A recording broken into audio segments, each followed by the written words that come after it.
Big shout out to Sporting Icons, best channel out there. Okay, so Johnny Fisher stops Harry Armstrong in round number 7 of 10 for the Southern Area Heavyweight title. Now, firstly, Harry Armstrong should never really been in that ring anyway against Johnny Fisher, considering that he lost his last fight to Jamie TKV. If anything, it should have been TKV or a Franklin Ignatius or even a Tommy Welsh. Okay, but this is a fight that Matchroom managed to swing. Now, that's not Johnny Fisher's fault. Johnny Fisher can only fight who's in front of him. Now, as far as this fight's concerned, in the first 10 seconds of the first round, Johnny Fisher drops Harry Armstrong. And it kind of like followed up from a big jab. And that was probably the most important weapon for Johnny Fisher in this fight. At times, I think he actually forgot about that jab, but that was the one that was most effective throughout this fight. Had he used it a little bit more, maybe he'd have finished Harry Armstrong a little bit sooner. But as I said, within 10 seconds, Harry Armstrong is on the floor, following a jab and a big right hand. But to Harry Armstrong's credit, he gets up and he weathers the storm as Johnny Fisher just goes swinging for him, headhunting really. But either way, Harry Armstrong, he just comes back and then he starts putting Johnny Fisher on the back foot a little bit. But that was an easy 10-out round for Johnny Fisher.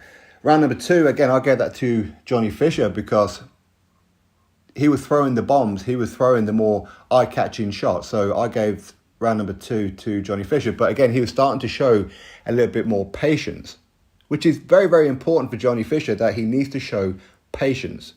And that's exactly what he's done. He can box a bit, he can move on the back foot, and he can shoulder roll his way out of some big shots landing flush. He can. But round number 3, Harry Armstrong started to figure out Johnny Fisher a little bit. And I do wonder if Johnny Fisher was starting to doubt himself as far as the engine was concerned. Maybe he was already starting to think, okay, maybe I'm not going to get him out of here. We could be going deep rounds. I need to conserve some energy. But for me, Harry Armstrong won round number 3. Harry Armstrong won round number 4 as well for me, but the eye-catching parts would have been, of course, the last 10-15 seconds where Johnny Fisher just really put it on him. But the previous 2 minutes and 45 seconds were pretty much Harry Armstrong dictating the pace, coming forward, making Johnny Fisher on the back foot, and pretty much the same with round number 5 as well. So all barring like the last 10, 15, even 20 seconds, it was pretty much all Harry Armstrong. So, of course, then you get into round number 6, then Johnny Fisher is starting to have a bit more success. He's starting to throw some body shots, and he's somewhat remembered to throw the jab. Now, throughout this fight as well, up to this point as well, don't get me wrong, it's not like Johnny Fisher won't do anything. Of course he was. But he was most successful throwing body punches. Very good body punches. But when he throws punches with spite. At some point, someone's going to counter that. And that's what Harry Armstrong was looking to do. Fortunately for Johnny Fisher, Harry Armstrong, not a big puncher.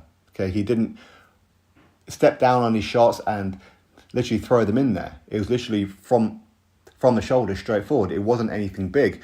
But round number 7 comes around and Johnny Fisher just pretty much comes at him after, if you like, that Harry Armstrong, he did come straight out and land a 1-2 with a right hand landing flush on Johnny Fisher. But as I said, Harry Armstrong, not a big puncher. But from that moment, Johnny Fisher is throwing big shots. And ultimately, he ends up catching Harry Armstrong. Harry Armstrong goes down. And to be honest, I thought the referee was going to stop the fight at that point. Blood is starting to come down the eye of Harry Armstrong as well. But the referee, he didn't ask Harry Armstrong to go walk here or there or something to see if his legs were under him. He didn't at all. He was stood there still, which is a little bit silly of the referee in my opinion. But ultimately, Johnny Fisher just jumped on him and the towel came in from Don Charles. So congratulations to Johnny Fisher. He had a bit of an acid test. I wouldn't say that he was ever really in trouble. He was blowing a little bit, but, that's expected. They're big men and, you're going to round number 7.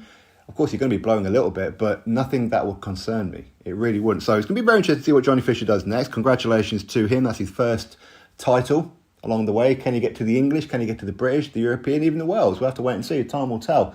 But it's the right kind of fight for Johnny Fisher at this stage. He's been guided very correctly. Some will say carefully. I don't think carefully. I think correctly is the right answer. And I think Johnny Fisher done what he had to do in this fight. And he looked good. He looked like he's not just wailing with big shots. He can actually move a bit. He can actually box a bit. Just use that jab. That jab was very, very effective. And I'm sure Mark Tibbs has been telling him that. But either way, regardless, he done very, very well. Was he winning this fight for you? Was he not? Doesn't really matter. I mean, up to this point, it was probably around about even, obviously with the knockdown in the first round. If not, maybe Harry Armstrong just edging it up to that point. But it's irrelevant. It's irrelevant. Big punch, big finish. Congratulations to the Romford Bull. Go enjoy your Chinese, son. Drop your thoughts below. Click thumbs up, subscribe. Catch you next video.